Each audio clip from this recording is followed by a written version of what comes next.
Okay guys, so I'm going to show you what happens when I start my tank up. I'm about to start it and then we'll see how long it takes for the siphon to kick on. Okay, hang on just a second. Okay, there goes the water.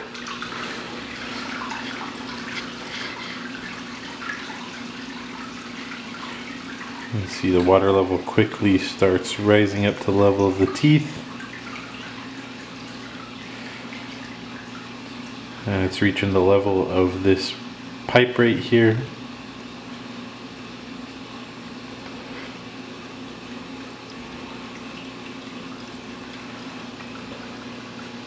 This guy's gonna start getting loud.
You hear the bubbles getting sucked out of that thing back there. And now the level will start dropping.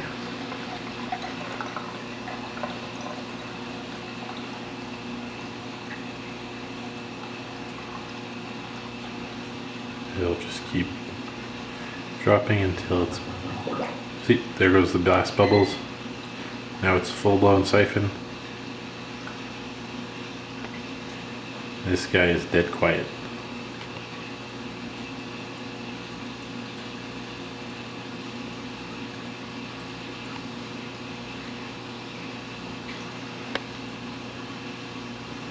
That's all there is to the system.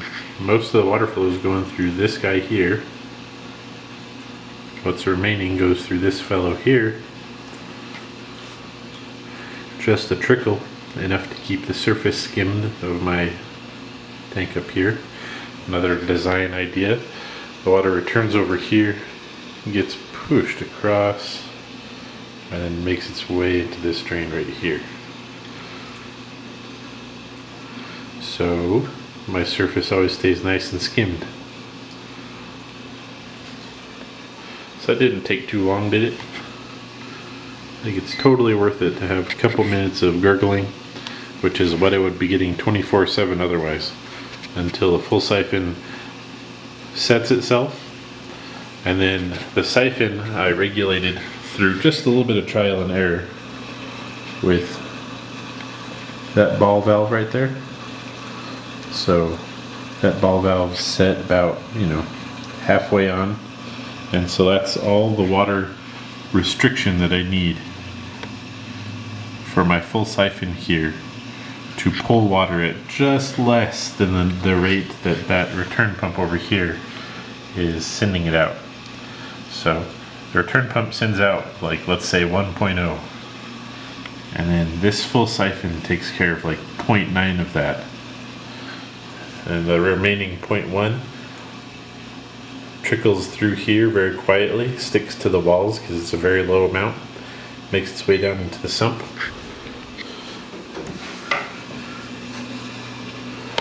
With no bubbles. None at all. My last tank had tons of bubbles, and so I had salt crust all up over in here and everywhere else. Actually, I had to replace the stand because it was made of fiberboard, and it had been made all soggy and swelled up, and I was worried it was going to crash, so I just replaced it and got a new stand. So here's the stand here, and I'm putting together the top for it that matches. And I'm mounting my LEDs in there and my other lights, but that's for another video. So for right now, I'm playing around with the rockscape a little bit till I figure out what I like, and I'm going to cement everything in place.